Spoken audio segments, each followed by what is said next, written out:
होता है वो होता है अनुस्वार।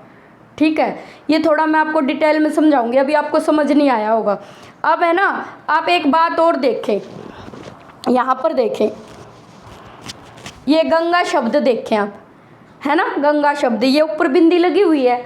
इसको गंगा को शब्द को ना पहले ऐसे लिखा जाता था, ग ड़ ग। कई बच्चे क्या पढ़ देते, इसको गड़ंगा पढ़ दे देते, है ना, पर ये क्या है, गंगा, क्योंकि इसका उच्चारण स्थान अंग अनुस्वार ही आएगा।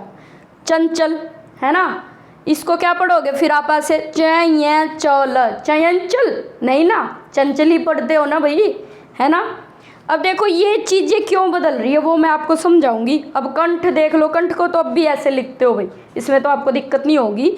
नंद, नंद को ऐसे भी लिखते हैं ना, संबंध, संबंध को ऐसे भी लिखते हैं ना। देखो एक बिंदी का तो म बन गया और एक बिंदी का न बन गया। अब कहोगे मैडम ये कैसे पता चलेगा हमें कि यहाँ पे जो हमारा पंचमाक्षर ही तो प्रयोग हो रहा है ये, और यहाँ पे भी पंचमाक्षर प्रयोग हो रहा है, ये शब्द क्यों हुए, ये बिंदी क्यों बन गए हमारे बच्चों। इसका भी एक रीजन है। देखो जब हिंदी भाषा में टंकण विधि जो आई, जो हमारा टंकण से क्या समझते हो, टाइपिंग, भाई देखो टाइपिंग करने में ना ये जो पंचमाक्षर हैं ये नहीं होते थे। अब इनकी जगह क्या लिया, ये बिंदी ले ली सब ने, ये अनुस्वार, इसको हम क्या बोलते हैं, अनुस्वार अंग, ये ले लिया, ठीक है, पंचमाक्षर में इसको यूज करने लगे। तो ये जो हमारी टाइपिंग की जो प्रक्रिया है वो, उसमें ये वर्ड संभव नहीं है, ठीक है, इसलिए इनका ये प्रयोग होना शुरू हुआ है। ठीक है, अब आगे देखिए आप, मैं आपको समझाऊंगी अच्छे से कि ये अरे यहाँ पे यही आया, क्यों आया। आप पूछोगे मैडम यहाँ पे ये क्यों आया, ये क्यों नहीं आ गया ये वाला, है ना, ये अड़े क्यों आया यहाँ पे मैम ये क्यों नहीं आया, अणे क्यों नहीं आया। इसका एक रीजन है भाई, ये इसी से संबंधित है, ये हमारे जो वर्ग मैंने बताए थे ना आपको, क वर्ग, ख वर्ग है, सॉरी च वर्ग, ट वर्ग, है ना, इसी से संबंधित है। अब देखो एक बात मैं आपको अच्छे से समझाऊंगी, यहाँ पे ये ऐसे क्यों यूज हो रहे हैं, इसके लिए आप एक डेफिनेशन लिख लीजिए, एक परिभाषा लिख लीजिए।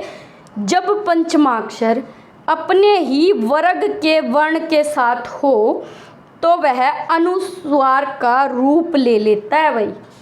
कब ले लेता है अनुस्वार का रूप, एक बार फिर से सुनो इसको।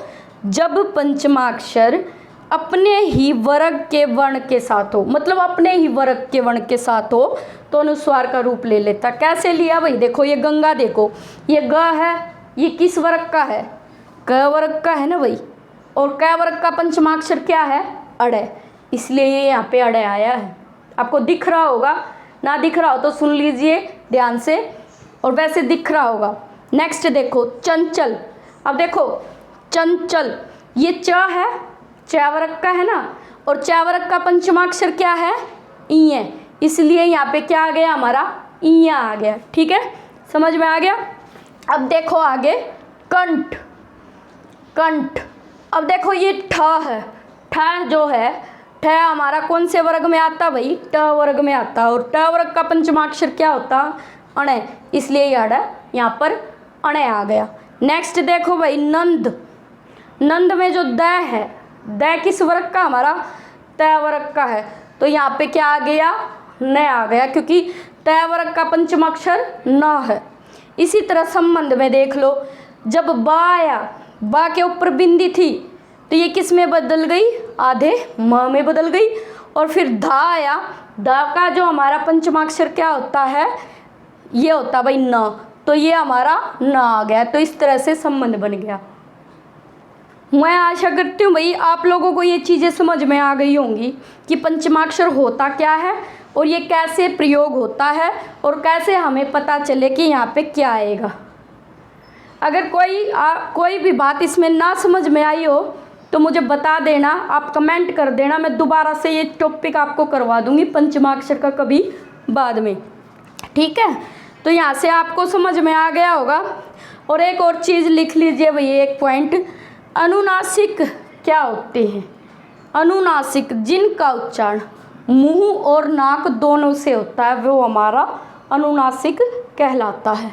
ठीक है, तो आप समझ गए होंगे अच्छे से, पंचमाक्षर समझ गए होंगे। अब पंचमाक्षर क्या होता है भाई, हर वर्ग का जितने भी हमारे स्पर्श व्यंजन होते हैं, हर वर्ग का जो पांचवा वर्ण है वो पंचमाक्षर होता है। और इसका उच्चारण कैसे होता है भाई, अनुस्वार इसका उच्चारण होता है, हमेशा अंग ही इसका उच्चारण होता है।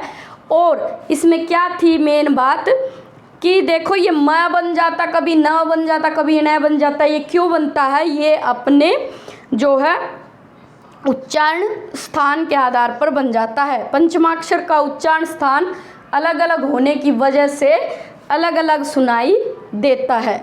ठीक है, अब ये देख लो आप पूरा, इसमें कहीं पे कोई बात रह गई हो तो आप मुझे कमेंट करके बता दीजिएगा, मैं आपको दोबारा से करवा दूंगी।